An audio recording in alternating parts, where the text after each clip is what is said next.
We are preparing for admissions to design college, and we know that they are taking this creative test to accept or reject us.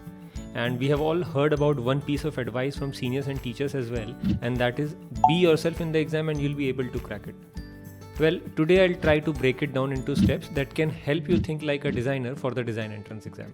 Also, I'll try and illustrate at each step with an example from the exam perspective.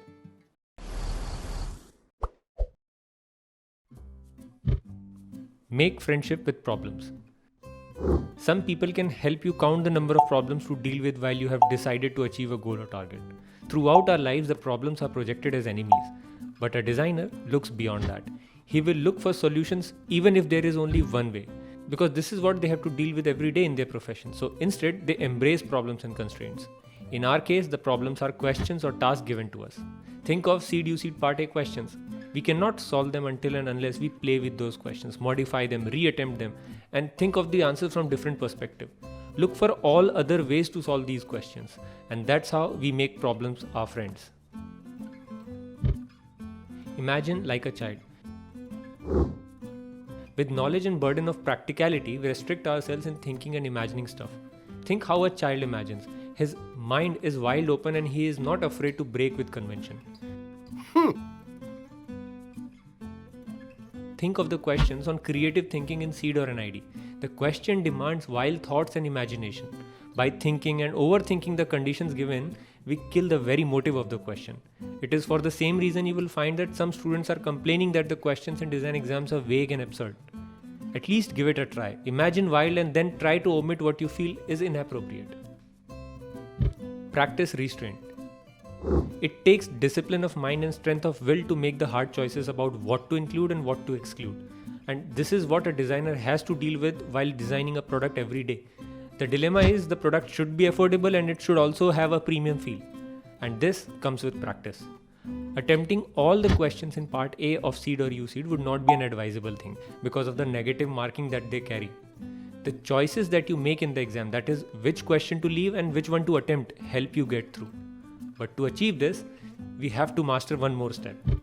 Keep your ego outside the door. It is not about one question that will give you rank. In part A of Ceed or UCEED, we generally take a question or riddle on ego thinking that this one is easy and I should have solved this.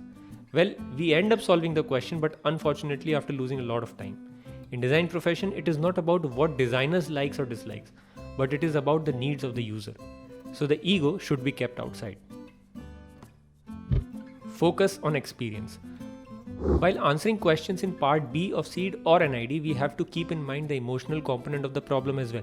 This is applicable mostly in the SDM questions of NID or transportation design questions, and in fact all the questions where they ask you to design something. You have to keep in mind the user for whom it is created. Learn the art of storytelling. Often it is not only the design that is the solution to a problem that is important, but the story of it. This step is important in portfolio section. Zoom into the details, illustrate the meanings of the solution, how you arrived at a particular solution. And this is how you create a unique portfolio. To achieve this, art of storytelling matters. Think communication, not aesthetics.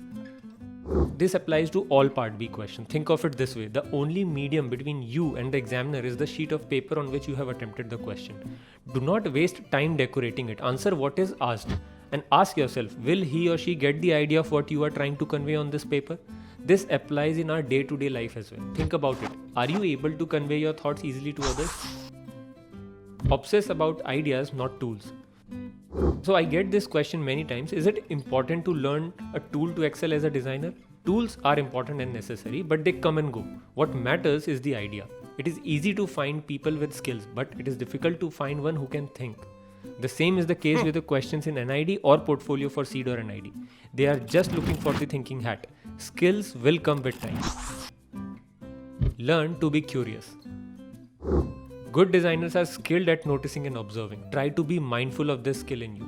Learn from whatever you see and observe. For example, you cannot answer this question or this one if you are not observing things around you. One cannot prepare for these topics. You just have to be curious to learn the design aspects of it. So these are the 9 steps I think important from the design exam point of view. Please keep in mind that these steps are not a one-day affair to imbibe. You will have to be conscious about it whenever you are reading or drawing for the exam preparation. The steps discussed here are very general in nature, and you can use them as a tool to apply the design process in any field or stream that you are studying. So we'll come back and meet again with a new video. Until then, keep preparing and keep enjoying.